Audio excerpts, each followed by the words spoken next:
জমি জবরদখল এবং গুন্ডা ট্যাক্স আদায়ের অভিযোগ খণ্ডন করলেন দক্ষিণ কৃষ্ণপুরের জাহেদ আহমেদ মজুমদার। তোর মূল চক্রান্ত হইল পিএসও সরানি।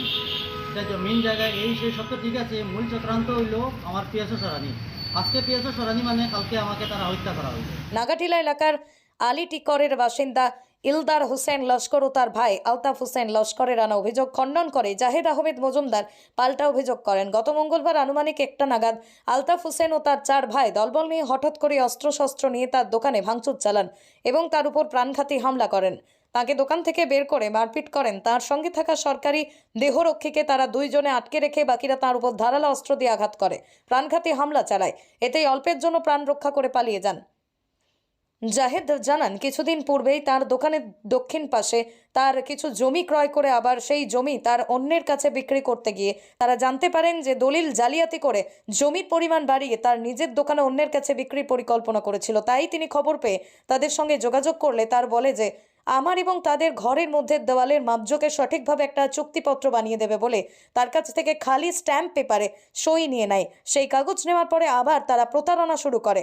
জাহেদ আরও অভিযোগ করেন, ইলদার হোসেন বিনা অনুমতিতে তাঁর দোকানের ইলেকট্রিক কানেকশন থেকে তাদের সেই 4 রুমের ভাড়াটে মোটর পার্টসের দোকানে সংযোগ করেছে। নিয়ে সুবিচারের দাবি জানান জাহেদ।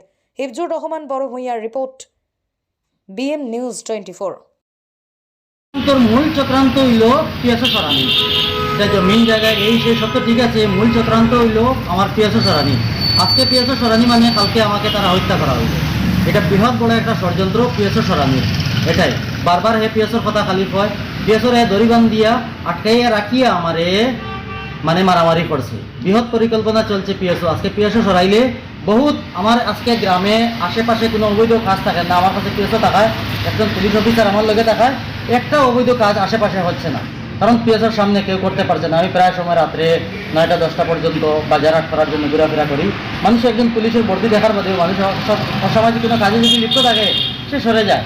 তো বিশেষ করে আপনারা মিডিয়ার মাধ্যমে ওটা কইয়ার পিএসও সরানির যে ষড়যন্ত্র করছে এটার থেকে যাতে আমারে কানুন প্রশাসন, মুখ্যমন্ত্রী এবং ডিজিপি স্যার সবাই আমার যাতে সাহায্য করুন, যাতে আমার পিএসওটা বহাল থাকে। পিএসও বহাল থাকলে আমার পরিবার, আমি সব কিছু আমার প্রপার্টি সব তাজা থাকবে, নতুবা সব ডিসমিস হয়ে যাবে।